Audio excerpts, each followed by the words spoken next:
संपर्कातलं जाणं, एखाद्या व्यक्तीला विनंती करणं आणि त्या ठिकाणाहून ते अर्ज करायची. एक तर त्यांना माहीत नव्हतं की हा मुख्यमंत्री शासनाच्या कक्षेमध्ये बसणारा आजार आहे का, रुग्णालय आहेत का, हे सुद्धा त्यांना माहीत नसायचं. आणि ज्या DTP सेंटर किंवा एखाद्या सेंटरमधून त्यांनी मेल केल्यानंतर त्याची क्वेरी जी यायची, म्हणजे काही अडचणी असतील ना, काही क्वेरी असेल त्या आम्ही त्या मेलवर कळवायचो.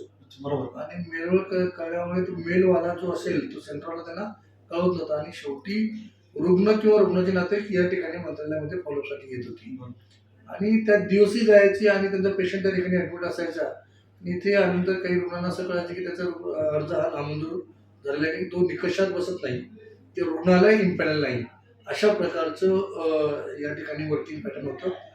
एक तर त्यांची मानसिक त्यांची स्थिती खराब व्हायची आणि पैशाचा चुराडा सुद्धा व्हायचा. या गोष्टीला विचार करता माननीय मुख्यमंत्री मोदींनी पहिल्यांदा असे आदेश दिले की जिल्हा स्तरावर आपले मुख्यमंत्री सहायता निधी कक्ष स्थापन झाले पाहिजे, जेणेकरून त्यांच्या ज्या अडचणी असतील तिथे त्यांना समजून सांगणारे आपले लोक त्या ठिकाणी असतील. आणि तात्काळ याचं ऑनलाईन प्रणाली जे रुग्णालयामार्फतच झाली पाहिजे. रुग्णांना त्यामध्ये कळू नये, फक्त रुग्णांना त्याचा जो फॉर्म असेल तो ऑनलाईन कळाला पाहिजे, तो ट्रॅक करता आला पाहिजे आणि त्यांना काही अडचणी असेल तर तो जिल्हा कक्षाशी समन्वय करून त्यांच्या अडचणी त्या ठिकाणी सोडवल्या जातील, अशा प्रकारचं आम्हाला आदेश दिला. आणि त्यानुसार आपण प्रथम जिल्हा स्तरावर कक्ष त्या ठिकाणी स्थापन केला आणि त्यामध्ये त्यात एक डॉक्टर असेल, एक समन्वयक असेल, एक MLW असेल, एक क्लर्क, या माध्यमातून त्याची माहिती त्या ठिकाणी दिली जाते. त्यानंतर आता प्रत्येक रुग्णालयामार्फतच आता तो अर्ज होतो आणि तात्काळ वर्किंग अवरच्या म्हणजे शासकीय कामकाजाच्या 8 ते 12 तासाच्या आत त्या मंजुरी दिली जाते.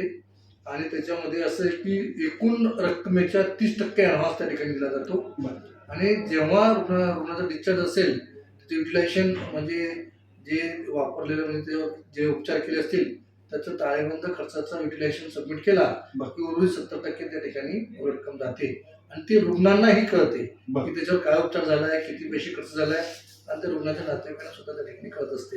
आणि जे आपले लोकप्रतिनिधी असतात शिफारस करणारे त्यांना सुद्धा याचा ऍक्सेस आपण दिला आहे की जेणेकरून त्यांनी OTP बेसवर त्यांचं शिफारसपत्र या ठिकाणी अपलोड करावं, जेणेकरून आता रुग्णांना सहजता लोकप्रतिनिधी असतील, रुग्ण असेल, रुग्णाचे नातेवाईक असतील, रुग्णालय असेल, सगळ्यांचं समन्वय करून आपली ऑनलाईन प्रणाली सुरू केली. साधारणतः कागदपत्राची काय पूर्तता करणं यामध्ये आवश्यकतेनुसार डॉक्टरचं एस्टिमेट द्यावं लागतं. रेशन कार्ड, आधार कार्ड आणि उत्पन्न दाखला या 3 गोष्टी रुग्णांना त्या ठिकाणी कंपल्सरी घेऊन जाणं गरजेचं आहे.